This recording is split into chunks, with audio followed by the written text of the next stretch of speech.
उन्नाव एक शहर है उत्तर प्रदेश में, एक दलित बच्ची की अस्मत रेजी की गई थी।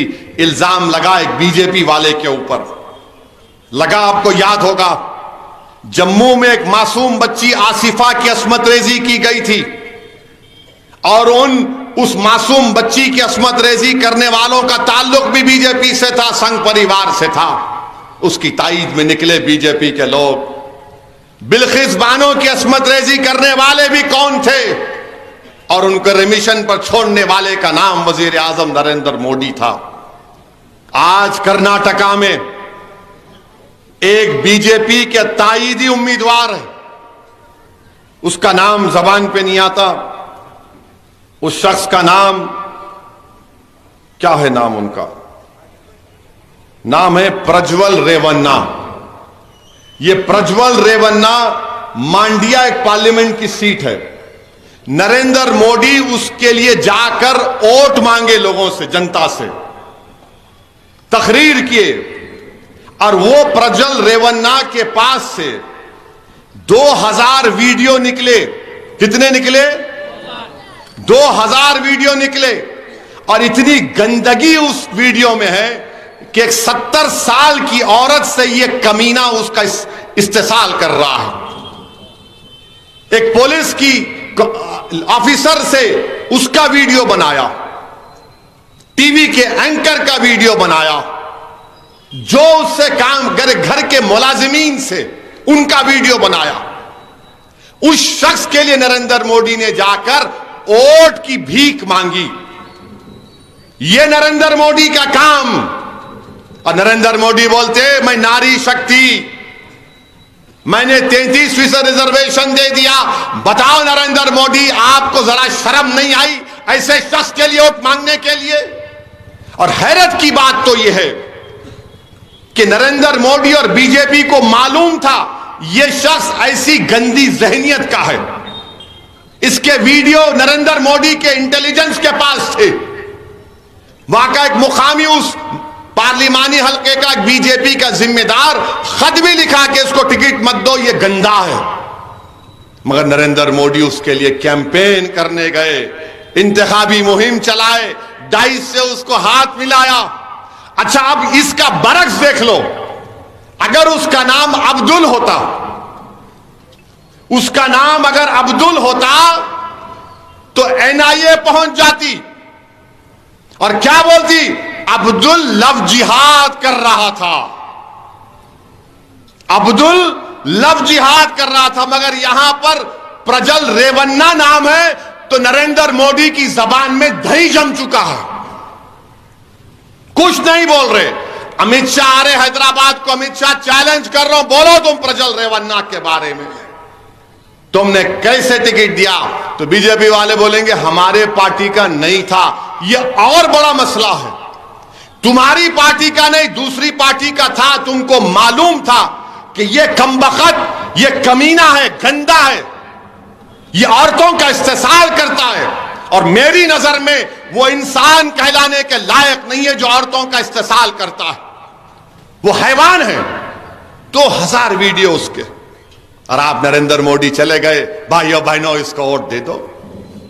मेरे अजीज दोस्तों और बुजुर्गों, मैं आपको बता रहा हूं ये बीजेपी क्या कर रही है इस मुल्क में, इस मुल्क में क्या हो रहा है।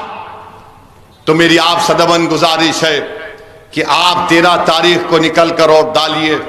ये जो बीजेपी के उम्मीदवार यहां पर, जिसका जिक्र हाफिज मुजफ्फर साहब ने कहा कि तीर मारेंगे, मेरे भाई तीर याद रखिए, आरएसएस हमेशा जो काम करती है ना मुस्तकबिल में, पहले छोटे छोटे उसके तजुर्बे करती है, छोटे छोटे तजुर्बे करती आरएसएस। तारीख उठाकर देख लो आप, एक चुमटी लेके देखते आपका रिएक्शन कैसा है। अगर आप ठंडे हैं तो बोलेंगे नहीं, इनका जमीर मुर्दार हो चुका है, जो चाहे करेंगे। वो जो तीर मारने का प्रोग्राम था वो ये देखना था कि तुम्हारा जमीर जिंदा है या नहीं, तुम जिंदगी का सबूत दोगे या नहीं दोगे। अगर जिंदा है तो 13 तारीख को बटन दबाओ पतंग के निशान पर, वरना याद रखो यही आरएसएस की साजिश रही है। 2025 में आरएसएस अपने 100 साल मनाएगी। वो तीर मस्जिद की तरफ था, मगर वो हैदराबाद की अमन को बर्बाद करने की एक साजिश का हिस्सा है। वो तीर मस्जिद की तरफ था, मगर तेलंगाना को तबाही और बर्बादी के रास्ते पर ले जाने का एक उनका मंसूबा है। तो मेरे भाई, मेरे बुजुर्गों, मेरे गयूर नौजवान साथियों, पहचानो इनकी इन तमाम हरकतों को। और मैं नरेंद्र मोदी की जो कॉन्स्टिट्यूंसी है, बनारस को गया था। यहां पर भी आते, आके बड़ा बड़ा लंबा लंबा छोड़ के जाते। बनारस को मैं गया। बनारस को जाकर मैंने वहां पर बुनकरों की बस्ती है, जिसको अंसारी बोलते, अंसारी भाई जो पावर लूम चलाते। मैं आपको उनकी दर्द भरी दास्तान सुना रहा हूं। पावर लूम, मैंने पूछा बताओ पावर लूम कैसी चल रही है आपकी? तो बोले हमारे 50% बच्चे दिल्ली, बंबई, बड़े बड़े शहरों में चले गए। फिर कहा कि बिजली का क्या है? पावर लूम चलाने के लिए बिजली की जरूरत है। तो बोले साहब बिजली की कीमत आसमानों को छू रही है, कैसा चलेगा पावर लूम? मैंने उन अंसारी भाइयों से पूछा बताओ तुम्हारे कोई बच्चे बाहर पढ़ते हैं? तो बोले कोई नहीं पढ़ता, हमारे पास पैसे नहीं हैं। फिर उन्होंने एक ऐसी बात कही कि बड़ी दिल की तकलीफ हुई कि जिस पार्लियामेंट कॉन्स्टिट्यूंसी का एमपी नरेंद्र मोदी है, उन्होंने मुझसे कहा अरे असद साहब हमारी तकलीफ तो यह है कि अगर बिजली का बिल हमारे अब्बा के नाम पे है और अगर अब्बा का इंतकाल हो गया तो बीजेपी की हुकूमत मेरे नाम पर बिजली का बिल तब्दील नहीं करती। बिजली का बिल तब्दील नहीं होता उनके नाम पे। आप बताओ, और आप और हम क्या करते? दाल, मामला चल रहा। या अब्बा के नाम पे बिजली का बिल है, बेटे के नाम पे तब्दील नहीं होता। बनारस की सिल्क की साड़ी, मैं उनसे पूछा कि तुम्हारे पास कोई सेठ है? तो बोले कहां सेठ है, हम तो मजदूर हैं वैसी साहब। मेरे भाई ये हाल हो चुका है। लोग बोलते, मुखालिफीन बोलते और बीजेपी वाले बहुत बातें करते, मगर जो घर में है लोग, मंजलिस क्या करी? अरे दीवाने, मंजलिस क्या करी? तो अगर मैं बोलना शुरू करूं तो बहुत लंबा वक्त हो जाएगा। मुख्तसर से वक्त में कह रहा हूं कि उत्तर प्रदेश में मस्जिदों में ईद की नमाज 4-4 मरतबा हुई, 3-3 मरतबा हुई, 2-2 मरतबा हुई। क्यों हुई? क्योंकि हुकूमत ने कहा रोड पे नमाज नहीं पढ़ना। और तुम और हम यहां पर हैदराबाद में क्या कर रहे थे? माह रमजान में तहज्जुद की नमाज रोडों पर पढ़ रहे थे। तहज्जुद की नमाज रोडों पर पढ़ रहे थे, गिड़गिड़ा कर अल्लाह से मग़फ़िरत की भीख मांग रहे थे। यह फर्क है क़ियादत का, यह फर्क है तुम्हारे शऊर का, तुम्हारे इत्तेहाद का। जहां पर क़ियादत नहीं, वहां पर रुकू में है तो कोई लात मार रहा है पुलिस वाला। मेरे अजीज दोस्तों और बुजुर्गों, मेरी इस बात को समझो। आप इस बात को समझो आप कि आपकी नुमाइंदगी जरूरी है, आपकी आवाज जरूरी है। और फिर अजीज दोस्तों और बुजुर्गों, बहुत से जलसे और जुलूस होते रहेंगे, मगर मैं आपको जरा, क्योंकि मामला बहुत गर्म कर दिया, जरा ठंडा भी करके जाना पड़ेगा। नहीं तो हमारे हजरत पुलिस बोलेंगे साहब बहुत गर्म कर दिया। आप गर्म नहीं करा भाई, सच्चाई को बयान किया। अब जरा तकरीर का इख्तिताम होगा। कितना टाइम है? 4 मिनट है। तकरीर का इख्तिताम होगा तो बाद में आप लोग शामिल होना मेरे साथ। हाँ अम्मा तुम है यहाँ पे? हो रहा नहीं हो रहा? हाँ आज ज्यादा हुआ दिख रहा सेल। हाँ हाँ मैं हूं तुम्हारे साथ, अल्हम्दुलिल्लाह अल्हम्दुलिल्लाह। हाँ कोई बात नहीं, बड़ा जिंदाबाद। आप फिर उससे कंप्लेन देंगे, फिर बड़ा जिंदाबाद बोले। अरे कुछ बोले कि परेशानी है? तो खैर सुनिए, जरा थोड़ा सुनिए गौर से। थोड़ा मैं भी चोरी करके लाया इसको, मेरा कलाम नहीं है, ये दूसरे लोगों का है, थोड़ा तरमीम कर लिया।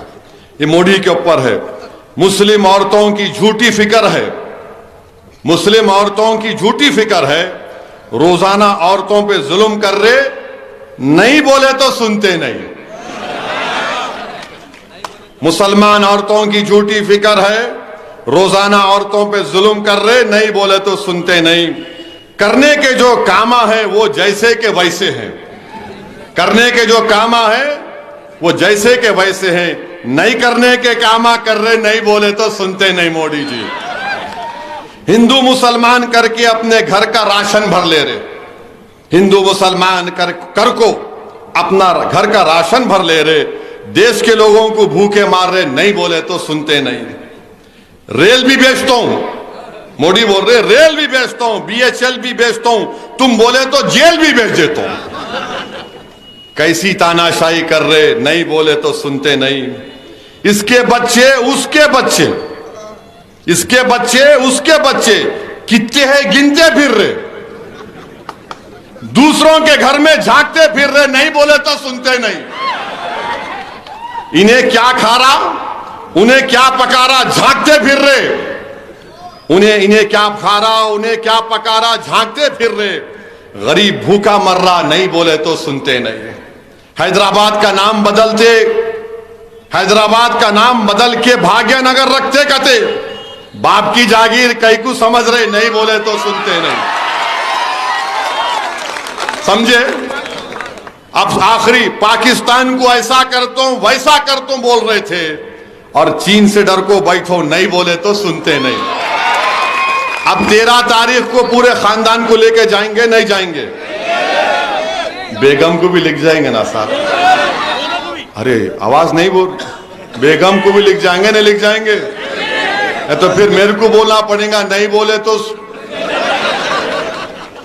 वैसा तो नको होने दो, समझे ना आप? तो इंशाअल्लाह ताला 13 तारीख के दिन आप तमाम से अपील की जाती है, अपना एक एक वोट पतंग के निशान पर बटन दबाकर आप मजलिस को नहीं बल्कि अपने इत्तेहाद को कामयाब करेंगे। अस्सलाम वालेकुम व रहमतुल्लाहि व बरकातहू।